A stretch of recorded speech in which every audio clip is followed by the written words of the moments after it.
사랑하는 여러분, 이번 한 주간, 지난 한 주간이죠. 지난 한 주간 우리 주 예수 그리스도와 함께 은혜로운 동행을 하셨습니까? 아멘. 여러분께서 주님의 손을 붙잡고 주님과 함께 동행하는 그 한 주간이 아마 여러분께 살아오시는 모든 삶 가운데 또 하나의 행복한 한 주간이 되셨으리라 생각합니다. 사랑하는 여러분, 믿음은 실제입니다. 믿음은 이론이 아니고 믿음은 논리도 필요하고 이론도 필요하지만 이론이나 논리에 그치는 것이 아니라 믿음은 실제입니다. 실제란 곧 매일매일 하루하루 매분마다 내 삶 속에서 벌어지는 일들 속에 우리가 경험하게 되는 것이 믿음의 일이고, 우리가 의지하는 것이 예수 그리스도고, 우리가 동행하는 것이 예수 그리스도입니다. 그런 면에서 믿음은 실제일 수밖에 없는 것이죠. 그 예수님이 내 삶 속에 실제이시기 때문에 우리가 우리의 삶에서 두렵고 염려스럽고 걱정스러운 일이 있을지라도 내 삶에 실제하시는 그 예수님께 이런 모든 것들을 내어 드릴 수 있고, 그리고 그 예수님께서 그것을 우리 가운데 알게 해주시고 그 뜻을 새겨주심으로 우리가 경험하는 일들이 헛된 일이 아니라 우리의 영혼을 자라게 하는 일이라는 것, 그저 지나가는 하나하나의 이벤트들이 아니라 그것이 합쳐져서 우리의 삶을 키우고 영혼을 건강하게 만드는 하나님의 일이 된다는 것을 우리가 배우게 됩니다. 우리가 그런 놀라운 은혜 가운데 실제적인 믿음을 가지고 살아가는 진지한 믿음의 사람으로서 이제 우리가 리딩 지저스를 따라 성경을 읽는데, 오늘 이 사도행전 18장에 있는 말씀을 통하여, 18장 19장의 말씀을 통하여 주 예수의 이름을 믿고 의지하는 자에게 허락된 하나님의 실제적인 또 하나의 놀라운 선물, 주 예수의 이름 안에 있는 자들에게 실존적으로 우리에게 주신 하나님의 놀라운 선물, 우리가 바로 성령 충만이라고도 얘기하고요, 또 어떤 사람들은 성령의 기름 부으심이라고도 이야기하고, 또 영어로 어노인팅이라고도 이야기하고, 또 어떤 사람은 성령 세례라고도 이야기를 합니다.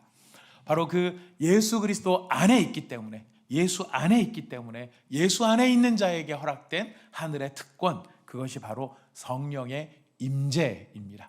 오늘 사도행전 18장 19장의 말씀은 바로 그 성령의 임재하심에 대하여 우리에게 너무나 중요한 말씀을 하나님께서 우리에게 주십니다.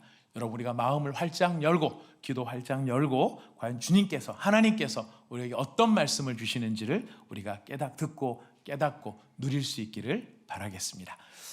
오늘 본문에 보면은 두 개의 본문처럼 보이는 상황입니다. 저희가 하나로 읽어서 여러분들 읽으실 때 어떻게 읽으셨는지 모르지만, 등장하는 사람이 알렉산드리아에서 온 아볼로라는 유대인이 하나 등장을 하고, 바울이 에베소에 갔었을 때 에베소에서 만나는 12명의 제자들과 있었던 사건입니다. 그러니까 이건 사건 자체는 두 개의 사건이죠. 하지만 이 두 개의 사건이 무엇으로 연결되어 있느냐면은 요한의 세례와 주 예수님의 이름으로 주는 성령의 세례, 이 이야기로 두 개가 함께 묶여져 있는 것입니다. 두 건의 사건이지만 위에도 아래도 동일한 요한의 세례와 주 예수님의 이름으로 주는 성령의 세례, 이것과 관련되어진 사건이라는 것입니다. 우리가 이거를 좀 염두에 두면서 여러분 본문을 같이 살펴보도록 하겠습니다. 여기에 등장하는 사람 아볼로는 우리 그리스도인들, 기독교인들, 성경을 읽는 사람들, 성경 공부를 좀 하신 분들은 아마 많이 들어본 인물입니다. 아볼로. 이 아볼로의 이 영어식 이름이 뭘까요? 바로 아폴로죠. 아폴로. 예. 우리가 잘 아는 아폴로 로켓. 네. 그게 아폴로 로켓이지만 우리가 헬라어식으로 읽으면 아볼로 11호가 달에 간 그런 상황이 되는 것이죠. 자, 아무튼 이렇게 유명한 아볼로인데요. 이 아볼로는 어떤 사람이냐면 우리 성경에 보니까 여러분 24절, 25절 같이 한번 읽어보겠습니다. 24절, 25절 함께 읽습니다. 시작. 알렉산드리아에서 난 아볼로라 하는 유대인이 에베소에 이르니 이 사람은 언변이 좋고 성경에 능통한 자라. 그가 일찍이 주의 도를 배워 열심으로 예수에 관한 것을 자세히 말하며 가르치나 요한의 세례만 알 따름이라. 앞에 굉장히 참 대단한 사람인 걸 이야기하죠. 언변이 좋아요. 성경에 능통해요. 그리고 일찍이 예수님의 진리를 배운 거예요. 예수님의 도를 배웠고, 배웠을 뿐만 아니라 이 사람은 가르치기까지 하는 사람이었어요. 예수에 관한 것을 자세히 말하여 가르치나 끝에 나가 붙으면 뭐 좀 찜찜하죠? 가르치나 이렇게 가르쳤다가 아니고 가르치나였어요. 뭐가 찜찜한가 얘기합니다. 요한의 세례만 알고 있었다. 요한의 세례만 말고 다른 걸 알고 있어야 됐다라는 이야기가 되죠. 우리가 전체 문맥을 보면 어떤 세례를 알고 있어야 되느냐면은 주 예수의 이름으로 말미암는 성령의 세례에 대해서도 알고 있었어야 되는데 아볼로는 거기에 대해서는 무지했다라고 이야기를 하고 있습니다. 에베소에서 온 12제자도 형편이 마찬가지였습니다. 에베소로 갔었을 때 우리 바울의 이야기를 좀 읽어볼까요? 바울의 질문입니다. 바울과 대답입니다. 19장 2절 3절 같이 한번 읽어보겠습니다. 시작. 이르되 너희가 믿을 때에 성령을 받았느냐? 이르되 아니라 우리는 성령이 계심도 듣지 못하였노라. 바울이 이르되 그러면 너희가 무슨 세례를 받았느냐? 대답하되 요한의 세례니라. 이 사람들도 어느 세례까지만 알고 있어요? 요한의 세례까지만 알고 있다는 거예요. 요한의 세례까지만 알고 있고 뭐를 체험을 못했냐면 성령의 임재를 체험을 못한 것입니다. 성령의 임재를. 이게 우리가 여기서 좀 이렇게 보면은 이렇게 사도행전의 상황을 놓고 보면은 좀 저희가 어떤 헷갈리는 부분이 있어요. 그 물 세례와 성령 세례가 무슨 상관인가? 물 세례를 먼저 받아야 되나? 성령 세례를 먼저 받아야 되나? 뭐 이런 생각도 우리가 떠오르게 됩니다. 물 세례만 받으면 그건 구원 못 받은 건가? 뭐 이런 생각까지도 들 수 있습니다. 근데 우리 사도행전을 보면은요, 이 물 세례와 성령 세례가 꼭 무슨 순서를 정해서 일어나는 것은 아니라는 것을 발견을 합니다. 사도행전 8장에 보면 빌립이라는 집사님이 등장을 하십니다. 이분이 사마리아에 가서 전도를 하는데 이 사마리아에 전도를 할 때 사마리아 사람들이 복음을 듣고 거기에 놀라운 기적들이 나타나고 그 사람들이 예수를 믿고 물세례를 받습니다. 사마리아 사람들이 예수를 믿었다라는 이야기를 듣고 예루살렘에서 사도들이 내려와서 검증을 합니다. 사마리아 사람들이? 사마리아는 원래 잘 아시다시피 버림받은 동네잖아요. 근데 사마리아 사람들이 물세례를 받았다는 이야기를 듣고 내려와 보니 정말 그들이 예수님을 믿는 믿음이 확실한 거예요. 그래서 이 사람들한테 이 물세례를 줬다니 우리가 그럼 이 사람들을 위해서 기도하자. 그래서 베드로가 사도들이 기도를 해줍니다. 그랬더니 그때 성령이 임하는 거예요. 사마리아 성은 물세례가 먼저 있었고 그 다음에 성령님께서 임재를 하셨어요. 그런데 거기에서 2장을 내려가 보니까 사도행전 10장에 고넬료라는 사람이 등장합니다. 이 고넬료, 베드로가 이 고넬료를 찾아가서 고넬료한테 가정에 복음을 전합니다. 예수님의 십자가와 그의 부활에 대해서 설교를 합니다. 설교를 하는 도중에 성령이 임하십니다.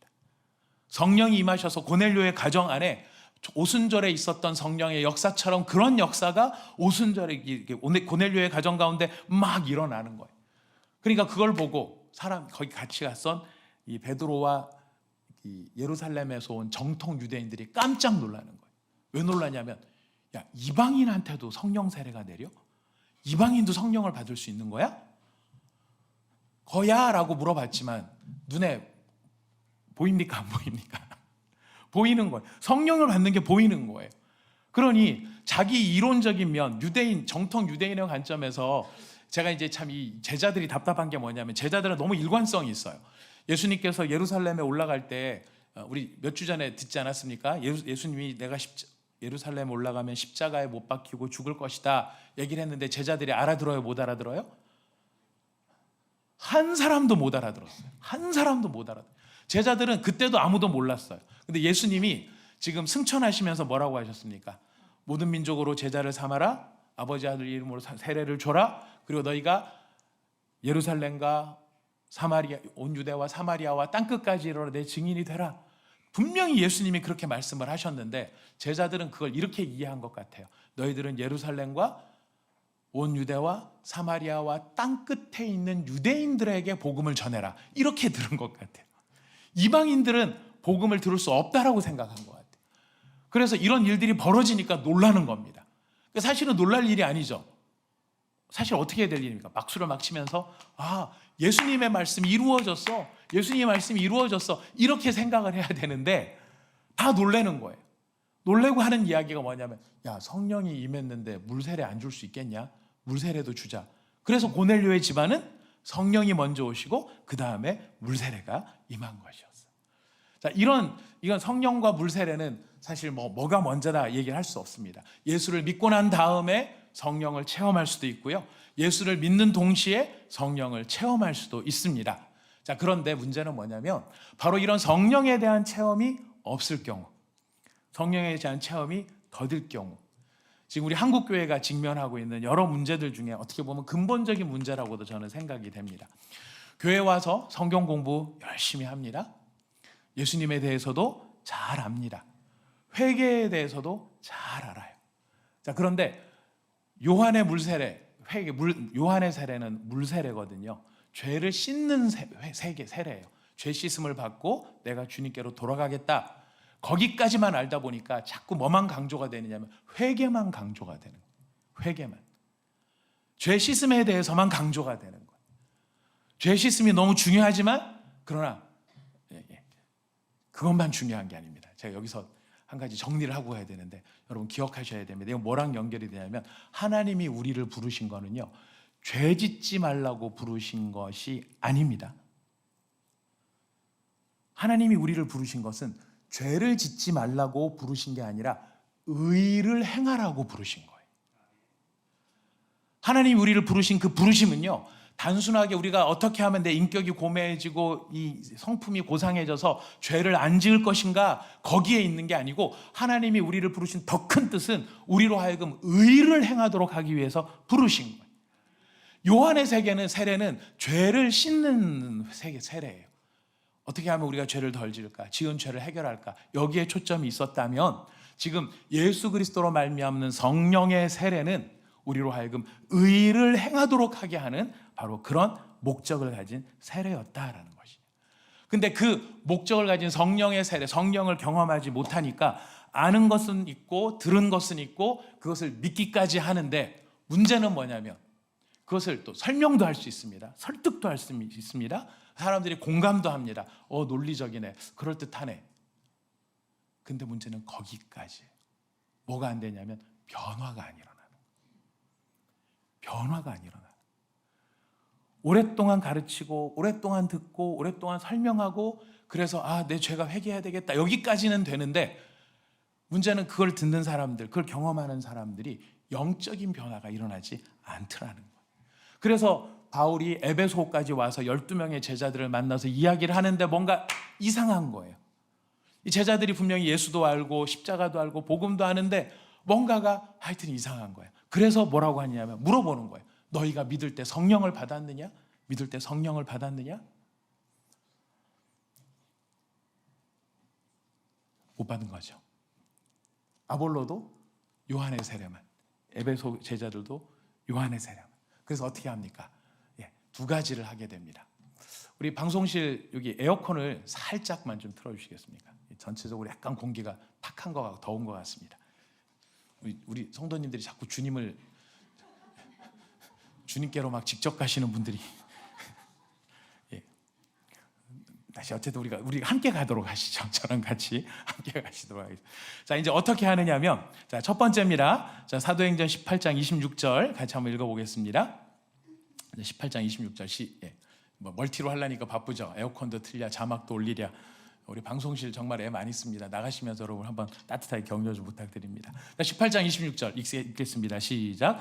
그가 회당에서 담대히 말하기 시작하거늘 브리스길라와 아굴라가 듣고 데려다가 하나님의 도를 더 정확하게 풀어 이르더라. 아볼로가 알기는 아는데 더 정확하게 알 필요가 있었어요. 성령의 세례까지 알 필요가 있었던 거죠. 그런데 참 브리스길라가 아굴라 이 부부가 너무 지혜로운 게 뭐냐면 듣다가 저 아볼로라는 사람이 굉장히 용기 있고 구약 성경도 잘 알고 너무 설명도 잘하는데 이런 부분이 좀 모자라구나 그랬을 때 그 자리에서 바로 공개적인 자리에서 일어나서 아볼로 좀 더 배워야 되겠어요. 이거 이렇게 해서 되겠습니까? 라고 공개적인 자리에서 면박을 한 것이 아니고요. 사실 이렇게 하면은 아볼로를 세워주는 게 아니라 누구 똑똑하다는 얘기예요? 자기 똑똑하다는 얘기죠. 공개적인 자리에서 막 사람들한테 면박을 하는 건. 브리스길라 아굴라는 따로 이야기를 합니다. 듣고 데려갔다 그럽니다. 데리고 가서 충분한 자세한 부분들을 정확하게 풀어줍니다. 우리가 성령의 세례에 대해서, 성령의 임재에 대해서 우리가 요한의 세례만 알고 있었다면 성령의 세례를 우리가 경험하기 위해서는 성경을 정확하게 아는 일도 필요한 것을 볼 수 있습니다. 그리고 바울은 이 에베소에 있는 사람들에게 어떻게 하느냐 하면 19장 3절부터 6절을 같이 읽어보겠습니다. 19장 3절부터 6절 시작. 바울이 이르되 그러면 너희가 무슨 세례를 받았느냐? 대답하되 요한의 세례니라. 바울이 이르되 요한이 회개의 세례를 베풀며 백성에게 말하되 내 뒤에 오시는 이를 믿으라 하였으니 이는 곧 예수라 하거늘 그들이 듣고 주 예수의 이름으로 세례를 받으니 바울이 그들에게 안수하매 성령이 그들에게 임하심으로 방언도 하고 예언도 하니. 성령을 받으라는 건 방언하라는 뜻이구나, 예언하라는 뜻이구나. 그렇게 오해를 합니다. 그래서 성령의 충만함을 사모하면서도 어떤 경우에는 방언을 사모하는 사람이 있습니다. 여러분, 그거는 아닙니다. 방언은 열매입니다. 방언의 사도행전적인 맥락에서의 방언은 뭐냐면은 하나님을 높이는 것, 이걸 방언을 통해서 하거든요. 그래서 고린도전서에도 바울이 설명을 합니다. 방언은 하나님의 이름을 높이는 게 방언이다. 그냥 샬라샬라 이상한 말을 해서 알아듣지 못하는 말을 하는 게 방언이 아니고, 방언의 핵심은 너의 마음과 영혼이 하나님을 높이는 데 있는 것이다. 예언도 마찬가지입니다. 예언이라는 건 미래에 있을 일을 이야기하는 것이 예언이 아니고요. 선지자들의 예언 활동의 핵심은 뭐냐면 성경을 정확하게 풀어주는 거였어요. 하나님의 말씀이 이랬다. 근데 너희들이 지금 죄를 저질렀다. 그래서 심판이 임하고 있는 거다. 예언은 뭐냐면 심판이 오고 있다. 이게 예언인 거예요. 미래 될 일이에요. 근데 왜 그런 일이 일어났느냐? 너희가 말씀을, 하나님을 바로 알지 못했기 때문에. 그래서 예언의 정확한 뜻은 하나님의 말씀을 제대로 알려주는 거예요. 그러니까 성령이 임하시니까 그들이 하나님을 높이고 하나님의 말씀을 제대로 아는 일들이 벌어지더라 하는 거예요. 이렇게 가르치고 성령이 임하게 됐을 때 어떤 결과가 생기냐면 아볼로가 더 강력해져요. 아볼로가 더 강력해져서요. 우리 18장, 우리 27절과 28절 같이 읽어보겠습니다. 27절, 28절, 18장 27절, 28절 시작. 아볼로가 아가야로 건너가고자 하므로 형제들이 그를 격려하며 제자들에게 편지를 써 영접하라 하였더니 그가 가매 은혜로 말미암아 믿는 자들에게 많은 유익을 주니 이는 성경으로서 예수는 그리스도라고 증언하여 공중 앞에서 힘있게 유대인의 말을 이기미러라. 이 아볼로가 말씀을 더 배우고 또 성령으로 충만해져서 이제는 논쟁만 하는 자가 아니라 그 일 가운데 열매가 나타나는 자, 변화를 시키는 사람으로 등장하더라는 거예요. 우리 고린도전서에 보면은 아볼로에 대해서 이렇게 설명합니다. 바울이 얘기하는 거죠. 나는 씨를 뿌렸고 아볼로는 물을 주었다라고 얘기해요. 기억나시죠? 기억나실 겁니다. 바로 바울은 열심히 다니면서 복음을 전도를 했다면 전도된 그 사람들이 영적으로 자라나는 일을 누가 도와줍니까? 아볼로가 도와주는 거예요. 그들의 영혼을 감동시키고 그들의 영혼을 변화시키는 거예요. 이론으로만 그래 고개 끄덕끄덕 그럴만하다 그래 여기서 끝나는 게 아니라 그들의 마음이 예수님 앞으로 가고 그들의 중심이 하나님 앞에 서고 자신의 죄를 깨닫고 하나님의 사랑과 그 은혜 앞에 진짜 항복하면서 주님 앞에 나오는 바로 그런 영적 변화가 아볼로에게서 또 에베소의 12제자에게서 나타나더라 하는 것입니다. 사랑하는 여러분, 우리가 여기에 대해서 이제 이런 이야기가 우리한테 왜 지금 중요한지 앞에 잠깐 말씀을 드렸습니다. 우리 한국교회가 이런 가르침, 제가 자주 이야기하는데 지식이 믿음을 대체하는 시대, 저는 그렇게 정의를 해서 사람들에게 이야기를 합니다. 우리 시대, 우리 한국교회의 문제가 뭐냐? 지식이 믿음을 대체하는 시대다. 그래서 아는 게 많으면 믿음이 크다라고 생각을 하는 거예요. 내가 뭔가를 들은 게 많고 뭔가 이렇게 경험이 많으면 나는 믿음이 큰 사람이라고 착각한다라는 거예요. 아닙니다. 전혀 상관없습니다. 지식은 사람을 교만하게 만듭니다. 지식은요, 그걸 가지고 사람을 재단합니다. 너는 이래서 틀렸고 너는 저래서 틀렸고. 믿음은 지식이 중요하긴 하지만은 믿음은 그 지식을 살아있게 만드는 성령의 충만함과 연결되어질 때에 그것이 바로 역사하는 힘으로 나타나게 되는 것이. 우리 성령이 하시는 일 크게 두 가지입니다. 성령은 우리의 구원과 관련해서 우리 안에 내주하신다고 하죠. 우리를 변화시키는, 그러니까 우리를 예수 믿게 하시는 일을 하세요. 그리고 성령의 첫 번째 일은 예수 믿게 하는 일에 우리의 신분을 변화시키고요, 우리의 자격을 변화시키고 우리의 소망을 변화시킵니다. 이 성령님은 우리가 처음 예수님을 믿을 때 모든 사람이 경험하는 거예요. 우리 요한복음 1장 12절을 한번 읽어볼까요? 요한복음 1장 12절. 네, 읽겠습니다. 시작. 영접하는 자, 곧 그 이름을 믿는 자들에게는 하나님의 자녀가 되는 권세를 주셨으니. 마귀의 자녀에서 어떤 자녀로 변합니까? 하나님의 자녀로 변해요. 이거는 왔다 갔다 합니까? 마귀의 자녀였는데 하나님의 자녀가 됐다가 좀 죄 많이 짓고 그러면 마귀의 자녀로 돌아갑니까? 여러분 왔다 갔다 하십니까 혹시? 한 번 하나님의 자녀가 되면 영원히 하나님의 자녀가 되는 거예요. 이게 성령께서 내주하시는, 내 안에 계시는 성령이 하시는 일이에요. 그 다음에 자격이 변화되어지는데 요한복음 15장 15절입니다. 한번 같이 읽어볼까요? 시작. 이제부터는 너희를 종이라 하지 아니하리니 종은 주인이 하는 것을 알지 못함이라. 너희를 친구라 하였노니 내가 내 아버지께 들은 것을 다 너희에게 알게 하였음이라. 너희를 종이라고 하지 않고 뭐라고 합니까? 친구. 예수님께서 우리를 친구라고 부르시는 거예요. 친구라고. 내 종아 이렇게, 내 친구여 이렇게 부르시는 거예요. 예수님하고 속된 말로 동기동창까지는 아니지만 친구가 되었습니다. 우리의 기업이 변화됩니다. 디도서 3장 6절 7절 읽어보겠습니다. 자, 디도서 3장 6절 7절 시작. 우리 구주 예수 그리스도로 말미암아 우리에게 그 성령을 풍성히 부어주사 우리로 그의 은혜를 힘입어 의롭다 하심을 얻어 영생의 소망을 따라 상속자가 되게 하려 하심이라. 어제 아침 토요일 아침 카톡방에 올렸던 성경 구절입니다. 영생의 소망을 따라 상속자가 되는데 뭐를 상속할까요? 천국을 상속하는 거예요. 원래는 우리가 죄 가운데 그대로 살았으면 뭐를 상속받느냐면 지옥을 상속받는 거예요. 지옥을 상속받는 거예요. 해태제과의 아들은 뭐를 상속받을까요?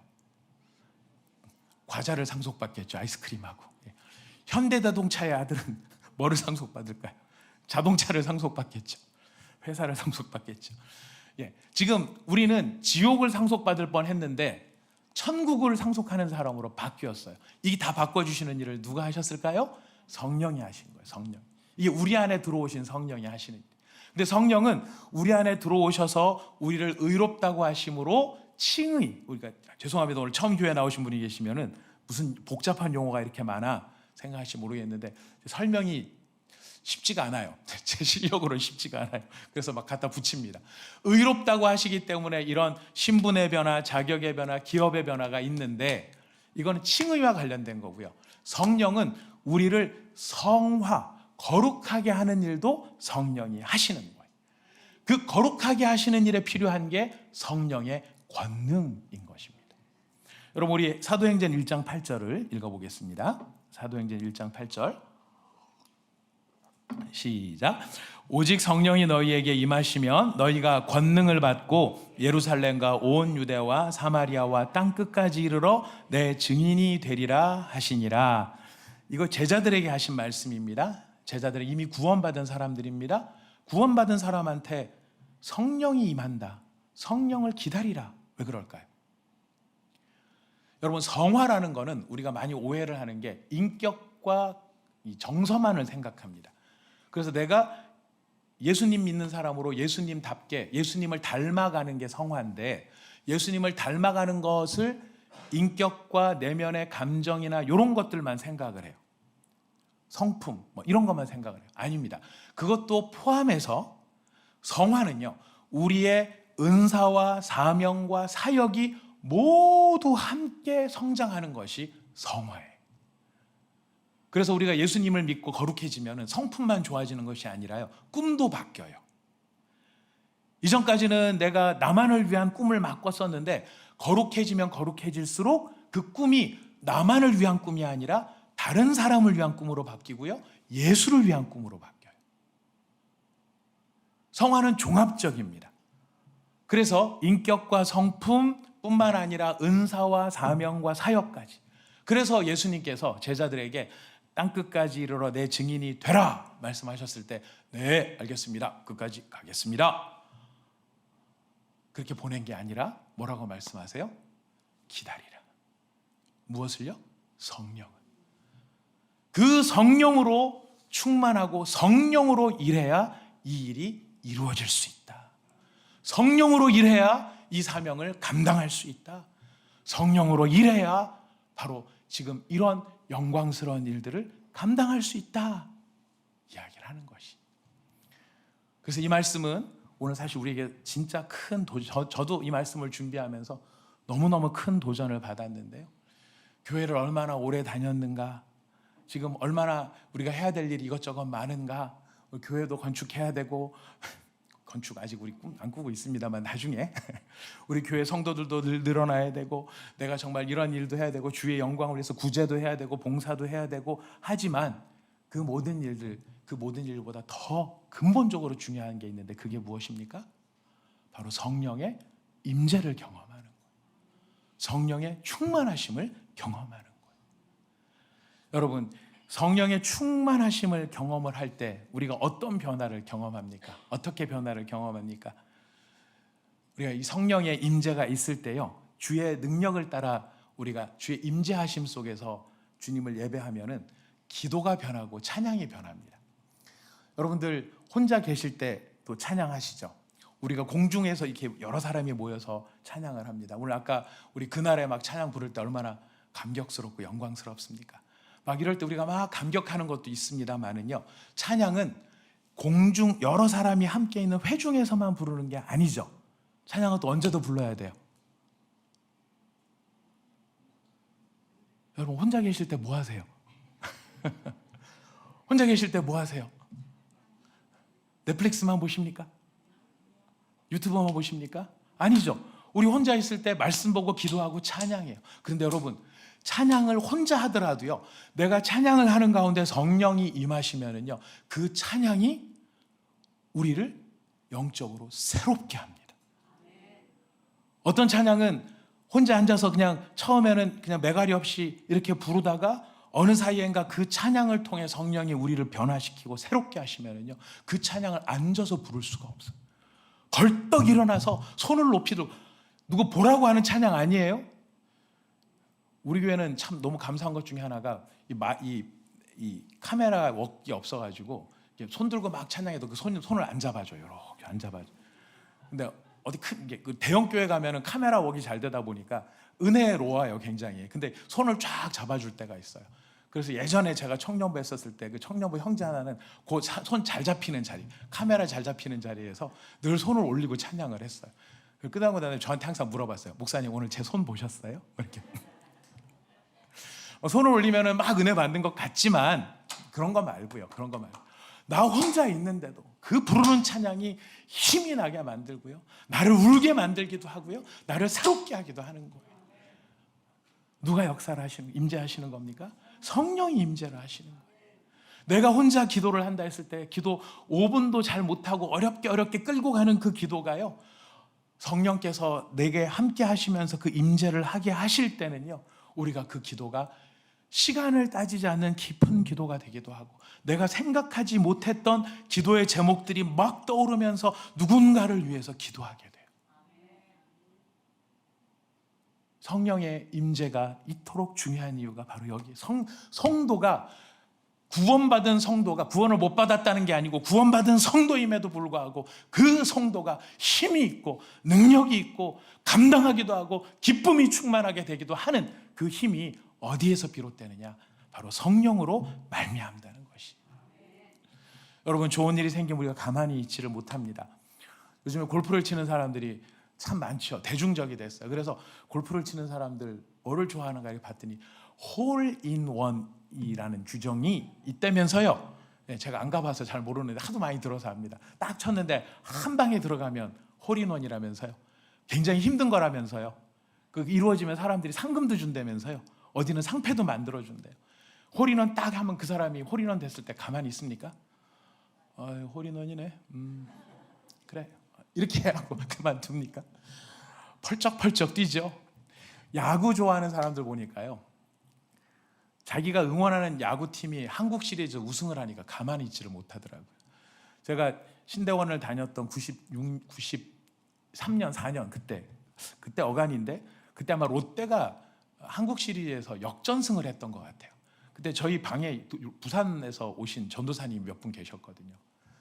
시험 기간이었어요. 시험 공부 안 하고 막 매점에 가서 그것만 보고 있어요. 근데 갑자기 막 매점에서 우와 소리가 나요. 막 오더니 막 떡볶이 저한테 안겨주고 오뎅 막 안겨주고 롯데가 이겼다고 막 롯데가 이겼다고 얼마나 기뻐하는지 몰라요.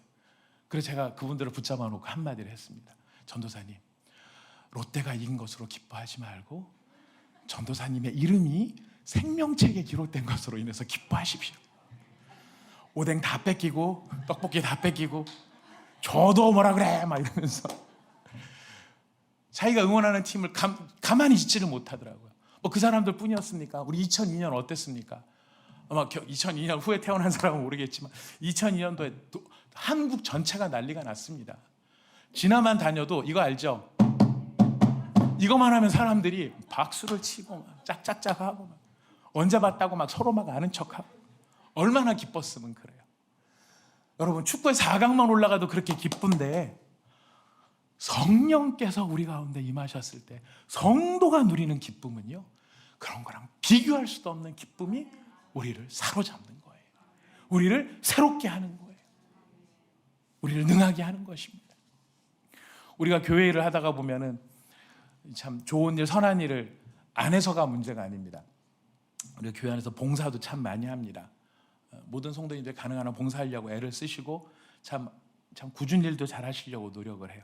근데 우리의 문제를 보면은요, 좋은 일, 선한 일을 하지 않는 게 문제가 아니라 하기는 하는데 어떻게 하는 게 문제일까요? 불평하고 불만하고 원망하고 미워하는 것으로 하는 게 문제예요. 봉사 열심히 하는데 막 봉사하면서 막 미움이 생겨요. 처음에는 좋은 의도로 해요. 아, 열심히 청소해야지 그러는데 청소해놓고 깨끗해졌는데 누가 쓰레기 아무데나 탁 던지고 가면 눈가리가 있나 없나, 치우는 게 보이나 안 보이나, 이런 생각이 들면서 막 그 사람을 정죄하는 마음이 생깁니다. 이게 한두 번 쌓이면은 원망과 미움이 생겨요. 근데 그걸 보면서 그렇게 원망하는 자기가 싫거든요. 왜 봉사를 하는데 나는 이렇게 원망하면서 할까? 그러니 어느 쪽으로 갑니까? 적용을? 하지 말자. 이쪽으로 가는 거예요. 이렇게 할 바에는 하지 말자. 미워하면서 할 바에는 하지 말자. 이게 정답입니까? 아니에요. 이것도 정답이 아니에요. 이건 사탄의 교묘한 술수예요. 뭐가 정답입니까? 불평과 불만과 원망과 미움이 막 내 마음을 채울 때에 무엇이 정답입니까? 성령님, 내 마음을 다시 주관하여 주시옵소서. 봉사를 중단하는 게 정답이 아니고요, 불평과 불만이 있는 것을 이걸 하면서 정답이 아니고요, 이 불평과 불만을 뭐로 제어하겠냐는 거예요. 성령의 임재하심이에요. 그래서 성령의 임재가 너무나 우리에게 중요하다라는 것이에요. 성령이 우리를 사로잡으면은요, 기쁜 거죠. 즐거운 거죠. 하나님의 뜻을 깨닫습니다. 성령이 임재하시면 하나님의 뜻을 깨달아요. 제가 이 간증을 참 할까 말까를 참 제가 많이 고민했습니다. 이게 잘못하면 이게 뭔가 원망처럼 들릴 수 있을 것 같아서 그런 건 절대 원망이 아닙니다. 제가 올 여름에 어느 그 교회 청년부 수련회를 갔다 왔습니다. 청년부 수련회에서 이틀 동안 설교를 하는데 이틀 두 번 다 제가 교회에서 설교했던 설교를 가지고 가서 설교를 한 거예요. 했던 설교를 하는데 그 청년들이 그 설교를 들으면서 막 일어나는 거예요. 뜨거워지는 거예요. 막 그 찬양을 부르는데 힘이 나고 기도를 하는데 막 회개의 역사가 일어나고 막 박수를 치면서 주님 앞에 막 매달리면서 아멘, 아멘, 아멘, 할렐루야 막 이러면서 설교를 듣더라고요. 똑같은 설교인데 왜 이럴까?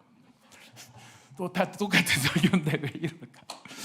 왜 똑같은 설교인데 여기는 지금 아멘, 할렐루야가 막 들끓는데 왜 우리 교회에서 처음 했었을 때는 막 주님 만나러 가시고 막 주님 위로해 주시고 왜 이랬을까? 막 생각이 든 거예요. 그래서 왜 똑같은 설교인데 무슨 차이일까? 청중의 차이일까? 우리 청중들이 못된 걸까? 아니요, 제가 그때 깨달았어요. 또 굉장히 중요한 걸 깨달았어요. 일단은요, 우리 교회 성도님들에게 제 설교는 엄마가 해주는 밥 같은 거예요. 매일 먹는 밥 같은 거예요. 근데 그 친구들한테 제 설교는 외식이더라고요. 어쩌다 한 번 듣는 설교더라고요. 그리고 외부에서 온 강사에 대한 예의가 있더라고요, 사람들이. 그런 차이가 하나 있었고요. 또 하나는 같은 설교라도 그 순간 역사하시는 성령의 역사가 다르더라 하는 것도 있었습니다. 자, 그런데 이게 제가 엄마의 밥이라고 하는 속에서 제가 깨달은 게 있었어요. 엄마의 밥. 우리 성도님들이 뭐 이렇게 은혜가 모자라고 이 자리에 성령이 없어서의 문제가 아니라 제 아내가 저한테 매일 해주는 밥을 제가 항상 고마워하면서 먹는 게 아니거든요. 저희 집사람은 늘 저한테 얘기해요. 밥을 이미 다 차려놨는데 반찬이 다 나와 있는데 뭐 더 줄까? 뭐 더 줄까? 뭐 더 줄까? 뭐 하나라도 더 주고 싶어하는 마음인데 저는 이미 세팅이 됐거든요. 밥 위장이. 오늘은 된장찌개로 딱 세팅이 돼 있는데 뭘 준다는 것이 좀 부담스러울 때가 있어요. 고마운 게 아니고 그만해. 그만 좀 내와. 이것만 해도 충분해. 막 이러면서 툴툴거리면서 밥을 먹어요. 그런데 제가 만약에 아침을 못 먹게 된 상황에서 우리 교회 성도님이 저희 집사람 대신에 밥을 좀 대신 차려왔어요. 목사님 굶을까 봐 막 차려왔어요. 그럼 제가 그 밥을 어떻게 받겠어요? 아유, 집사님 뭐 이런 걸 해오셨어요. 집사님 너무 감사해요. 이런 거 안 해오셔도 되는데 이렇게 받을 거 아니냐고요. 제가 그래서 깨달은 게 뭐냐면 일상의 사소한 것 하나하나가 평범한 게 없는 거구나. 따지고 보면 평범한 게 없는 거구나. 이것도 감사한 거고 저것도 감사한 거고. 그래서 제가 그때 진짜 성령의 충만함으로 하나의 배 깨달은 게 뭐냐, 성도님들이 교회에서 일상적으로 하고 계시는 그 평범한 봉사가 절대로 평범한 게 아니더라는 거예요. 그게 얼마나 감사한 거고 그게 얼마나 소중한 것인가. 사랑하는 여러분, 주차하러 들어오실 때 안내 봉사하시는 분 계시면은요, 저분은 참 힘이 넘치는가 보지, 주차 봉사도 하고. 여러분, 이렇게 받으시면 안 됩니다. 절대 그게 평범한 게 아닙니다. 감사한 일입니다. 주보 하나를 나눠주는 것도요, 늘 그 자리에서 나눠주는 것 같지만 평범한 게 아니에요. 감사한 거예요. 우리 순장님들께서 우리 순원들 정말 기도해 주시고 전화해 주시고 하는 거, 여러분, 순장이니까 뭐 은혜 받았나 보지 뭐 이렇게 해야 될 일이 아니에요. 우리 순장님들을 전화하나 우리한테 배려해 주시는 한 말씀 한 말씀이 여러분 얼마나 소중하고 귀한 것인지 몰라요. 우리가 함께 감사할 줄 아는 우리가 되었으면 좋겠습니다. 이게 하나님의 뜻을 깨닫는, 어떻게 깨닫게 됩니까? 성령이 충만하실 때, 성령이 우리 가운데 있으실 때 고난 중에도 찬양할 수 있어요. 빌립보 감옥에 갇혔던 바울과 실라가 그 두들겨 맞고 피 흘리는데 어떻게 그렇게 할 수 있었을까요? 성령이 그들 안에 함께 하셨던 거거든요. 그러면 찬양할 수 있고 기도할 수 있는 것입니다. 무엇보다 성령이 임하시면은요, 어떤 일이 벌어지느냐면 영혼을 불쌍히 여기기 시작해요. 한 사람의 영혼을 불쌍히 여겨요. 그 소망교도소라고 지금도 있습니다. 민간 교도소예요. 우리나라 최초의 민간 교도소. 기독교 교회가, 기독교 단체가 운영을 하는 그 소망교도소의 부소장을 지내신 박효진 장로님이라고 계십니다. 오늘 기도하신 우리 기도 집사님은 임효진 집사님이시고요. 이 박효진 장로님, 남자분이세요. 이분이 오랫동안 교회를 다니셨는데 자기가 다니면서도 여전히 술 좋아하고 담배 좋아하고 고스톱 좋아하고 노래방 가는 거 좋아하고, 그러면서 또 교도소 안에 청송감호소에 있을 때 청송교도소에 들어오는 죄인들을 보면 제일 악질들이 거기에 들어온대요. 남의 가정 파탄내고 사람 죽이고 사기치고 못된 일 저지르고 이런 죄인들 들어오는데, 문제는 그것들이 회개하지도 않고 오히려 그 안에서 악을 더 쌓는 걸 보면서 너무너무 화가 나서 이 사람이 이 교도관이 그 인간들 두들겨 패주는 게 일이었대. 그리고 자기는 정의를 실현한다 이렇게 생각을 했답니다. 교회를 다니고 있는데. 그럼 자기가 성령 충만한 간증을 하시는 거예요. 어느 날 그 동네 고등학교 선생님이 성령을 충만함을 받아서 이 선생님이 막 그 악한 영들도 물리쳐주고 병도 고쳐주고 막 이런다는 이야기를 막 자기도 들었대요. 근데 자기 안사람 권사님하고 주변 지인들이 이 고등학교 선생님을 좀 모셔다가 함께 예배를 좀 드리면 좋겠다. 자기가 자기 속이 다 들킬까 봐 뭐라고 변명을 해야 되겠는데 변명거리는 안 떠오르고, 그래도 교회를 십몇 년 다닌 집사의 관록이 있어서 딱 정색을 하고 얘기를 했답니다. 예배는 우리 담임 목사님하고만 드려야 돼. 딴 사람들하고 드리면 안 돼. 이단에 빠져. 자기가 아주 그럴듯하게 거절을 했대요. 다음에 담임 목사님이 그 집사님하고 예배 좀 같이 드리시라고. 그래서 자기가 피할 수 없는 상황에 예배를 드리게 됐는데, 자기가 교회를 다니면서도 안에 막 자기 안에 찜찜한 것들, 속이 다 들킬까봐, 자기 속마음을 들킬까봐, 이 사람이 속을 다 들여다본다고 하니까, 그런 은사를 받았다고 하니까, 그래서 자기가 한겨울에 겨울 내복을 2겹을 껴입었대. 안에 또 뭐도 껴입고 옷도 또 입고, 막 혹시 자기 속이 들킬까봐 예배를 드려야 되는데, 그분이 오시니까 일단 정면으로 맞지도 아니하고 삐딱하게 맞으면서 오셨어요, 이제 이렇게 그러면서 예배를 드리려고 앉아 있었대요.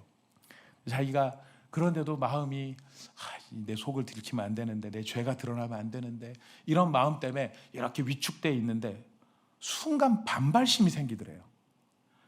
내가 교회를 안 나갔어, 돈을 11조를 떼어먹었어, 내가 그렇다고 교회에서 하자는 걸 안 했어, 할 거 다 하는데 술 좀 마시고 담배 좀 피우기로서니, 내가 고스톱 좀 했기로서니, 내가 노래방 좀 갔기로서니 그게 엄청난 문제인가? 이런 생각이 떠오르더래요.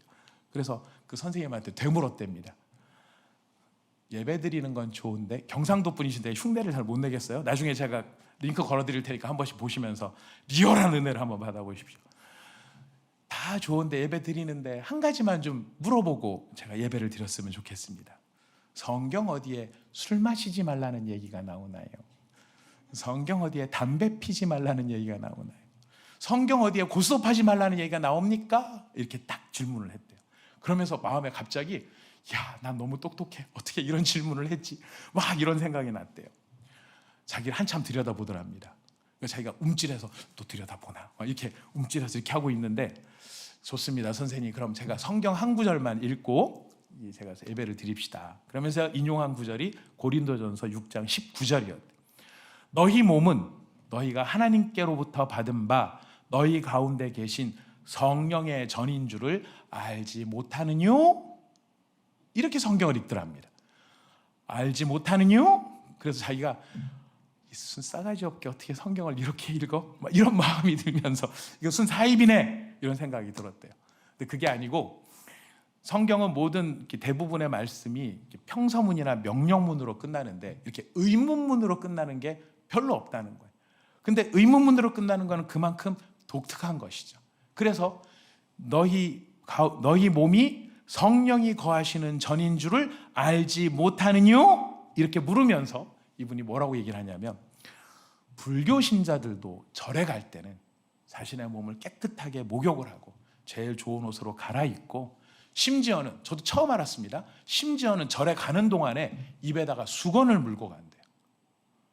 혹시 들어보셨습니까? 독실한 불교 신자는 그런가 봅니다. 수건을 물고 간대요. 왜 물고 가느냐? 왜 물고 갈까요?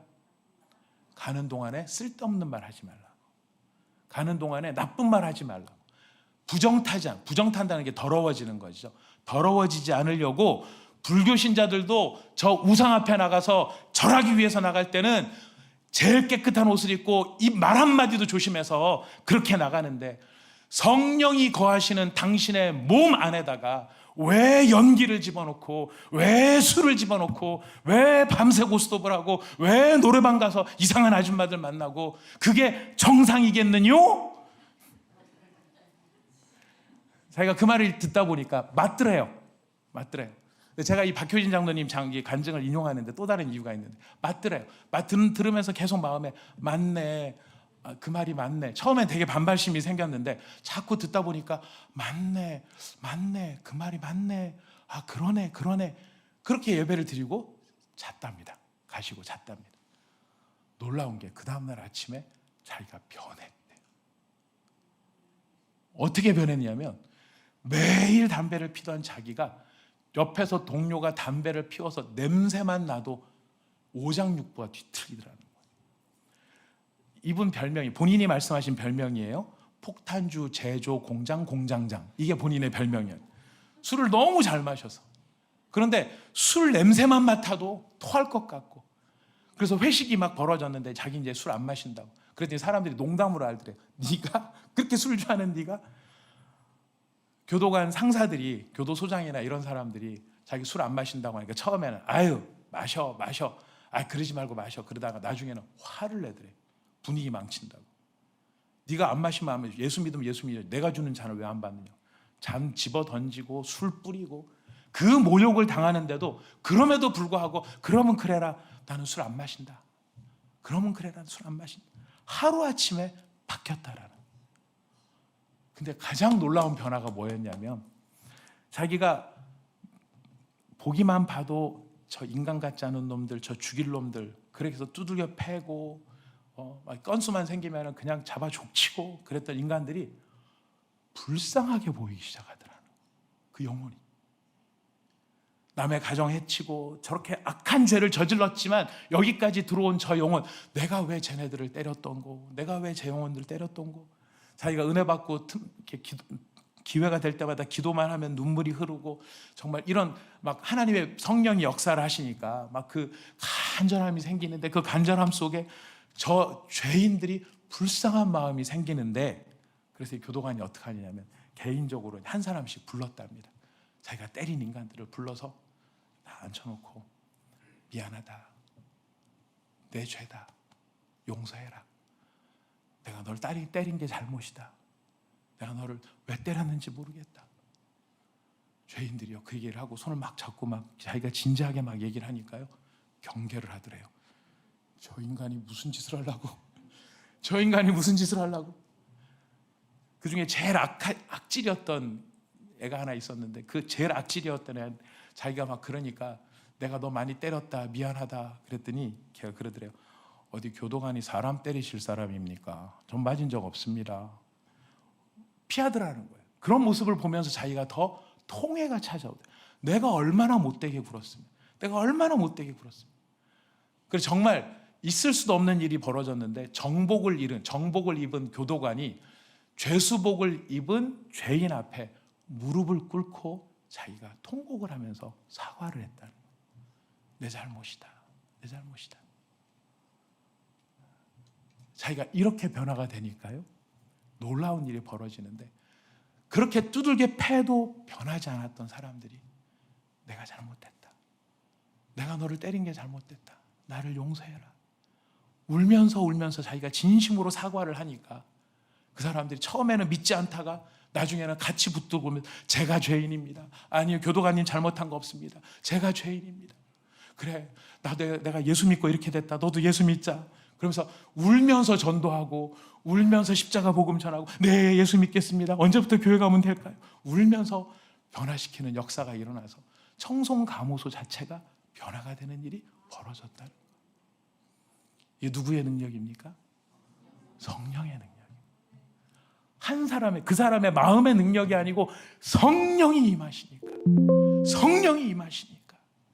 사랑하는 여러분, 우리 가정에 우리 배우자들 이야기를 들어보면요, 상담해서 얘기를 하다 보면 늘 결론은 그거예요. 어떻게 하면 저 인간을 변화시킬 수 있을까요?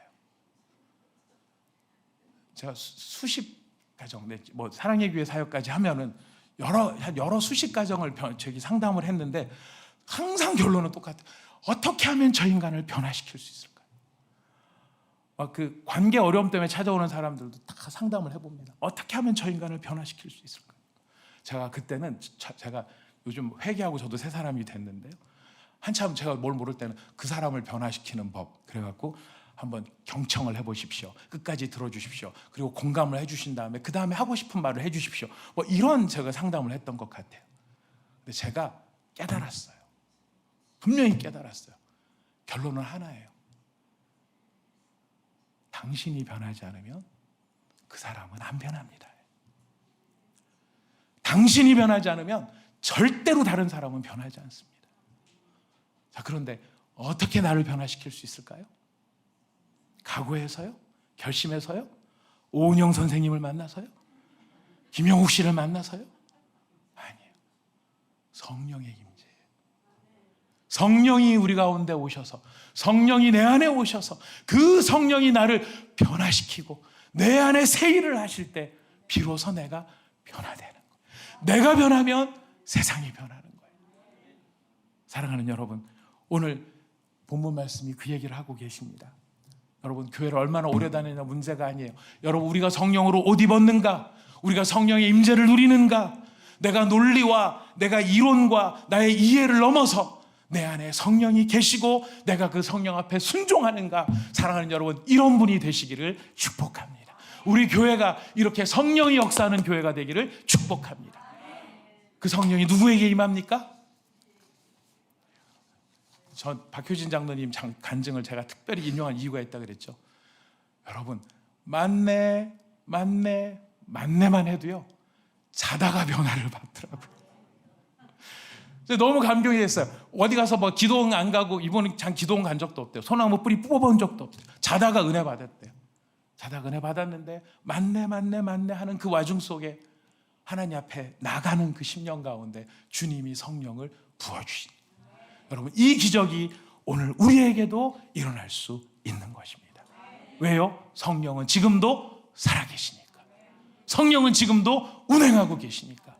우리를 거듭나게 하신 그 성령이 우리를 변화시키고 새롭게 하시고 거룩하게 만드시니까. 사랑하는 여러분, 성령을 사모합시다. 성령을 기대합시다. 성령이 우리 가운데 어떤 일을 하실지 우리 한번 같이 체험해 봅시다.